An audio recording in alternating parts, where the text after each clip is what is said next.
Okay, so today we're going to talk about mobile ethnography and how we can use that to put patients at the heart of healthcare innovation. And so to start off, we'll introduce ourselves. My name's Jenny. I'm the founder and director of Humanly.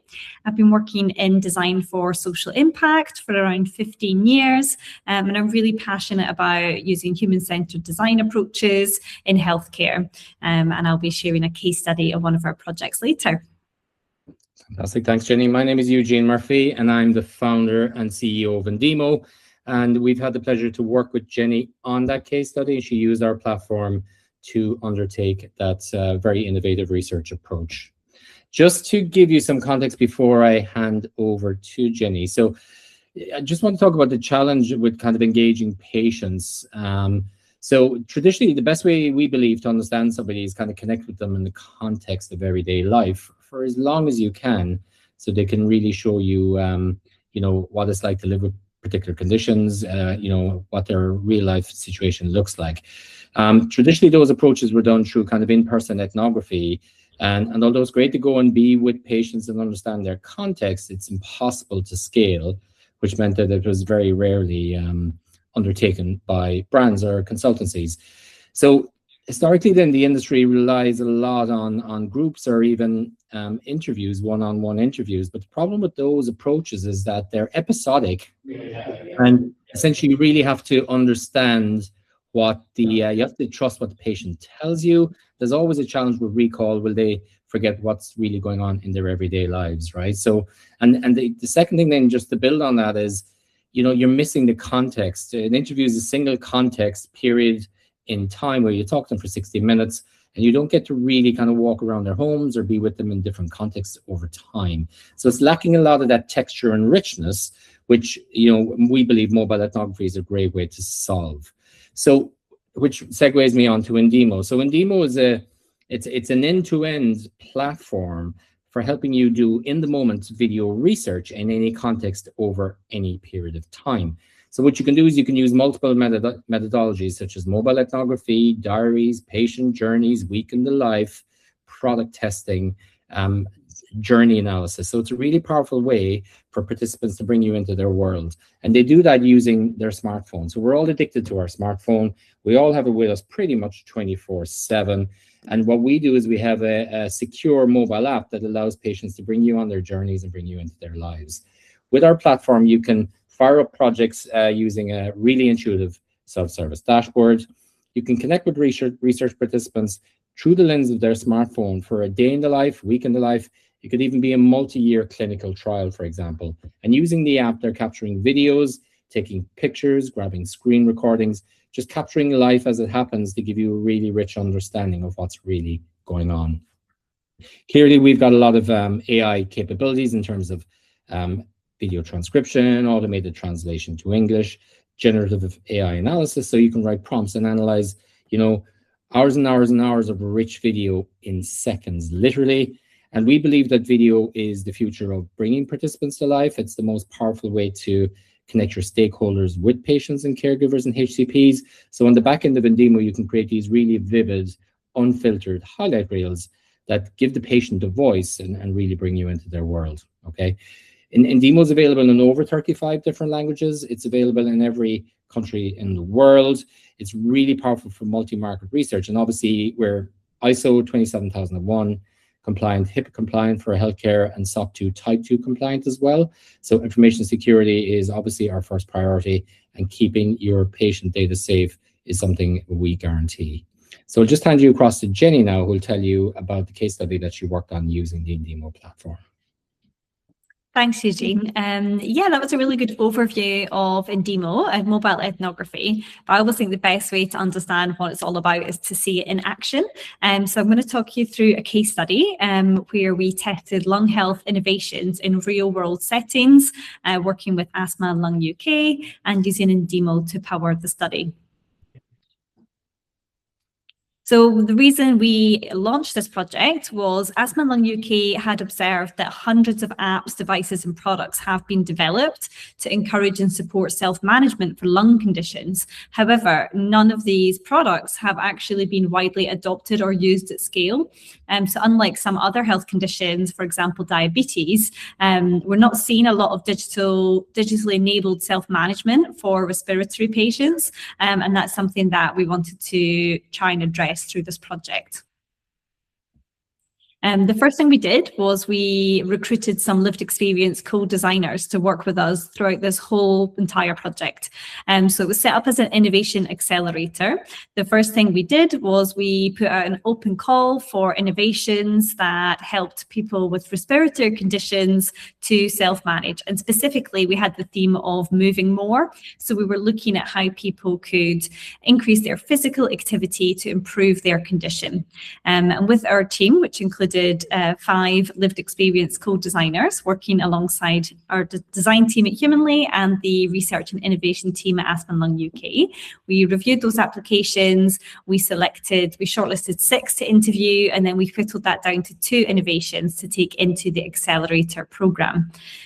Together, we identified how we'd evaluate these products, and then we actually tested them over 8 weeks by recruiting 2 cohorts of people living with lung conditions to try and implement these innovations in their day-to-day lives, capturing all the results through a really rich diary study powered by Indeemo. And lastly, we co-analysed the results, looking for key insights, themes, opportunities, before developing really detailed recommendations on how these products could work better for people living with lung conditions. So the 2 apps that we selected to be put to the test were BreathTech and BreathMint, and I'll tell you a little bit about those for context. So first up, we have BreathMint. BreathMint is an app that supports people to conduct pulmonary rehabilitation exercises. So people living with lung conditions are sometimes referred to these classes in person. So rehabilitation classes. Interestingly, quite a lot of people who are referred don't go. So this is a really interesting app that enables people to do those exercises in the comfort of their own home. It works is they initially have a call with a physiotherapist who gives them a program of exercises, sets it all up in the app. They do those exercises at home. And then the really cool bit is they set up their phone so that the camera can see them perform the exercises. And the app uses AI to recognize their movements and to basically give them real-time feedback on whether they're doing their exercises correctly or not. The second app that we took into testing was BreathTech. So a really different innovation, which actually uses CBT techniques to guide people through a short online course designed to be completed over around 6 weeks, and that tackles breathlessness in multiple ways. So it teaches people breathlessness management techniques, helps people to increase their physical activity safely, and also addresses the anxiety and mental health concerns that people can have around breathlessness to support them to improve their condition, move more, and achieve less anxiety around breathlessness as well. So we took them into the testing phase for 8 weeks.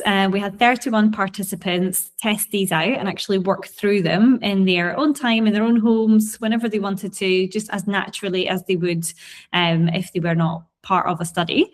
And we asked them to capture their entire experience using mobile ethnography, using the Indeemo platform. So on the left, you can see what our participants saw during the study. They basically download the app, they have a task list, and every week they got a new task, which would pop up on the app, and they would complete that by sharing a selfie video, basically talking us through what they've been doing that week, how they were getting on, their reflections, challenges, and then also screen recordings of them using the apps. So we had screen recordings of people using the apps, like literally screen by screen. So we had hours and hours of footage actually seeing how people use the products, what they're thinking as they work through them, and then also these reflective diary entries as well. So we had a really, really rich insight into their experience. In the end, we had 1,300 uploads to the Indeemo platform, which included 900 videos and screen recordings, and that equated to over 58 hours of footage. So as you can see, huge volume of data, really, really exciting, you know, and that's with us just watching everything at the back end. So, you know, without having to actually be with people live, but over a huge amount of time, 8 weeks. So the amount of data we had was massive compared to interviews, focus groups, these kind of methods. The product owners were super impressed with the results, and we were sharing some of the findings as we went. And then, of course, at the end, they had a really huge bank of insight, all supported by this rich evidence. And just a quote to sum up how they reacted. One of the product owners said, "Usability testing is amazing. The way that you think and what people actually do is a different world," which is something we've seen time and time again. So one of the unique benefits, I think, of mobile ethnography is getting to see the context of people's daily, broader lives over a period of time as well. Traditionally, we would go out and spend time with people, get them to show us things that are important to them, and sort of show us around key places, but you can only do that for a short period of time. And with this, we got to see people's routines, we got to see a really in-depth look at their broader lives over time. So I have a short video clip here, which I'm going to ask Eugene to play for me, where you can see, that's it, you can see one of our participants out for her daily walk. Lovely day, but I've always got my asthma pump with me, just in case, because I often feel it. I do need to use it, so it's one that I've got, and I've got the other one in my bag as well. So we actually had people taking us out as they were increasing their physical activity, which was fascinating. Something else that, again, is a really unique feature is being able to literally hear people's thoughts as they work through the apps, screen by screen. So I have another little clip that illustrates this. I've never really thought of intentionally making myself breathless to help get fitter or whatever. This is very new information to me. What I'm picking up, so far at least, is that instead of trying to avoid being breathless, I need to embrace that it is normal and that I shouldn't overthink it as much. Yeah, the reason I chose this clip, it was a really interesting moment working through this course where, you know, participants, and not just this participant, but many participants had this kind of light bulb moment where they realized that, you know, no one had ever told them that it was good for them to get a little bit out of breath and actually experience that little bit of that discomfort of being out of breath. And that actually helps them improve their condition to do that, as long as they're doing it in a paced way, you know, in obviously a controlled way. So it was amazing to see people sort of read this information and then internalize it and like literally get a window into their brains and how they were reacting. One of the other great things was just seeing people's journeys over time, especially for things like lung conditions. It can take some time before people experience improvements and benefits from things like pulmonary rehab, for example. So it was really important for us to see that journey over time and see when people started experiencing the benefits, and then also with things like increasing physical activity. As we know, that's quite a complex behaviour change. It's not easy. People had lots of highs and lows, and just kind of seeing where they hit barriers, and then they were able to overcome them, was absolutely fantastic. So I've got a couple of examples here. The first one is this beautiful photo of a sunset over a hill. This was from a participant whose very first upload was a video of her struggling to walk up this hill, and she was totally out of breath. She was telling us how awful it is walking up this hill every day to get to her house, and that, you know, basically she dreads it. And then right at the end of the study, after 8 weeks, her condition had improved so much that she said this, you know, she took this photo as a sort of symbolic image, and this beautiful sunset over this hill that she used to hate, and saying that her life's like night and day. She walks up the hill now without stopping and gasping for air, and, you know, she's conquered the hill. And yeah, it was a really positive end.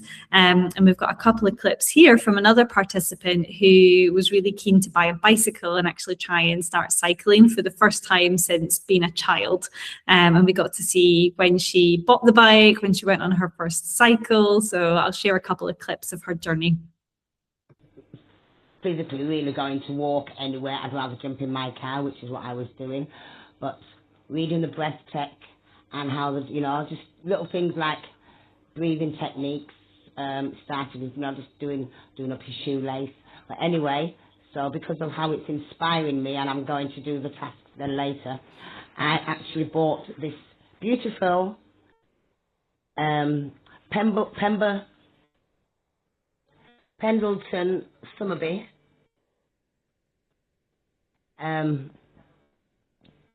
ladies bike. So I don't know how far I'll get on it yet. I'll start by just going around my cul-de-sac maybe, you know, a couple of times. And then so that was her when she bought the bike, and then we got a video immediately after she went for that first little cycle around the cul-de-sac. I went and got myself a bike, and I'm quite enjoying the little 5 minutes, going on to 10 minutes now, of physical exertion, of riding around the block. But I'm doing really well anyway, so I'm really grateful for that. I might have to get off the bike at the bottom of my cul-de-sac and walk back around to my house, but I'm actually seeing the difference.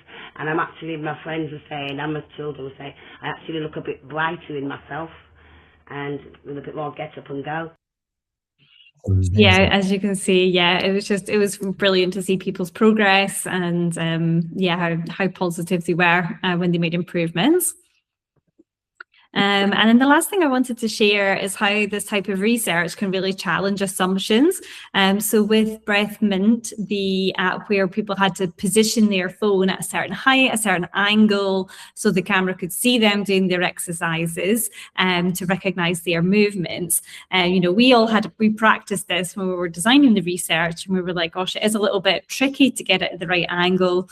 The guys who had developed the app, you know, thought, you know, maybe should we actually just send everybody out a phone stand, or, you know, that's going to be easy for them to set up.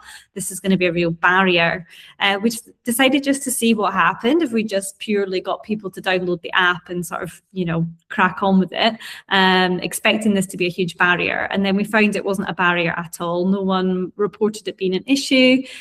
People just got on with it and found extremely creative solutions. And then there were other things that we didn't expect to be barriers that we were able to resolve, but it was really fascinating to see how creative people were in practice. I've got a little video clip just to show you one example. Yeah, it wasn't difficult finding a chair to use for the exercises or positioning. I had ample room in my dining room area, and didn't find it too difficult to set up, as I've said already, I think, in one of the other videos. The phone situation is a little bit more of a task, as that's where I actually have to balance it. So yeah, as you can see, this participant had a shoebox and a wash bag, and then sort of propped his phone on the top, which he said, you know, well, that is a slight inconvenience, but really minor actually. And then we had other people, you know, on the right you can see a stool with a blue roll on top of it and a phone. And then we even had somebody propping it up on a chair next to their hospital bed and doing their exercises, which we did check was under supervision of her doctor, who said that was absolutely fine. But, you know, we would never have imagined all the different setups people had, you know, what would actually look like in all these different settings if it weren't for this method. Yeah, it wasn't. So what did we get at the end of it? Well, as I said, we developed these really detailed reports that had a lot of different types of data in it. We were able to see clear patterns of usage amongst our participants. So we had things like, for one of the products, we categorized those as adopters, adapters, and rejecters. So people who used the product exactly as intended over the 8 weeks, people who ended up adapting it to fit in with their lifestyle, and sort of just picking and choosing what worked for them, and then rejectors, so people who rejected the products quite quickly. And it was really easy for us to see what the big motivators were and where the product teams should focus their energy in terms of, you know, target user groups, early adopters, things like that. We were able to understand why that was as well. We compared what people were reporting in their diary entries to their actual sort of product data usage as well. So the product teams shared the usage data with us, and we were able to compare those, which revealed some really interesting insights as well. We could see drop off, so it was really interesting for us to see, like, at different stages, where were the points of drop off, where were we losing people and why, and we could design really clear interventions for each of those stages. And we had these amazing user journeys where we actually got to see, you know, where people started and where they ended up, and all the highs and lows along the way. That was really important as well. For example, to see where people actually felt that they were making progress. And as I said, you know, for a lot of people, the real turning point was maybe around 4 weeks in or even 6 weeks in. So it was really important that we had that length of time to see that complete journey. And then all of this was backed up by the most amazing video clips, photos, quotes, stories that just, you know, tell, you know, they speak louder than 1,000 words. And like being able to show those to the product teams and other stakeholders was just transformative for their understanding and buy-in of the changes that needed to be made. So again, just a couple of quotes, the feedback we received from the founders of the products. So one of the product founders was saying that, you know, traditionally she would ask someone to maybe use something for 3 months and then interview them at the end. But she was saying, you know, actually you miss so much key information because you're just relying on what they happen to remember in that final interview. And, you know, people never remember all the twists and turns and highs and lows. But actually seeing every single step of the journey was so much richer. And one of the other teams shared that actually they did think they were patient-centered. You know, he said, we felt like we were involving patients in developing the products, and we did to an extent, but nowhere near to this level. And we realized there's much more to it than just interviewing patients. And I didn't really appreciate that when we signed up or realized the benefits, but now I'm a convert. So that was really lovely feedback to receive. If you want to find out more about this project, we have shared the whole process. We've written a paper which has been published in the Co-Design Journal, so you can scan the QR code on the left if you want to have a read of that. And we've also blogged about the project. We've got a couple of blog posts specifically about the mobile ethnography and the types of things we learned and how we set up the study. So there's another QR code on the right if you would like to dive into that aspect.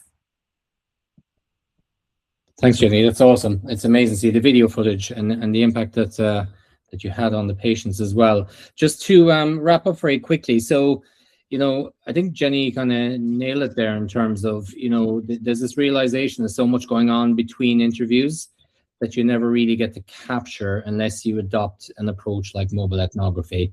So we believe it's powerful because you're with them in private spaces for, you know, in the context of everyday life. And you know, once you go 3-5 days into a study, they become themselves, and it's a completely unfiltered, raw lens into their everyday lives and realities. So it is extremely authentic and rich. The power as well of doing this on a longitudinal basis, and Jenni did it over 8 weeks, was it's a bit like leaving the shutter of your camera open for longer. You see more. So again, if the comparison is you do an interview at the start and an interview at the end, there's so much you miss in between. And I think the fact that the mobile ethnography is a longitudinal approach, it allows you to be there in many contexts, in many moments over time. And that gives you the full understanding of their end-to-end journey. And especially in a healthcare context, you move from kind of pre-intervention to post-intervention, and you can see the impact happening in video in front of your eyes. I think what was unique about Jenni's approach here was that they were so collaborative with their clients and the participants.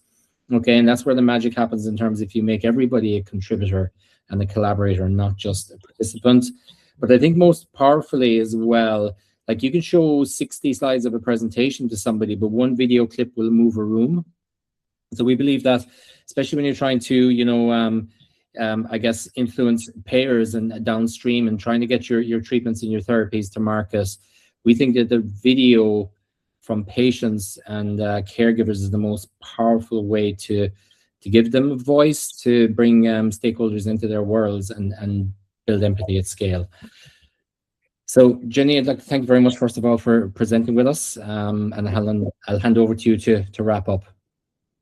Thanks, Eugene. Yeah, we hope you've enjoyed this case study. If you've got any questions at all, just get in touch. We're always happy to share our methodologies. We're really passionate about sharing our approaches to help other people apply these types of techniques to their own work. So yeah, do check out the links for further information or drop us a line. Thanks, Jenni.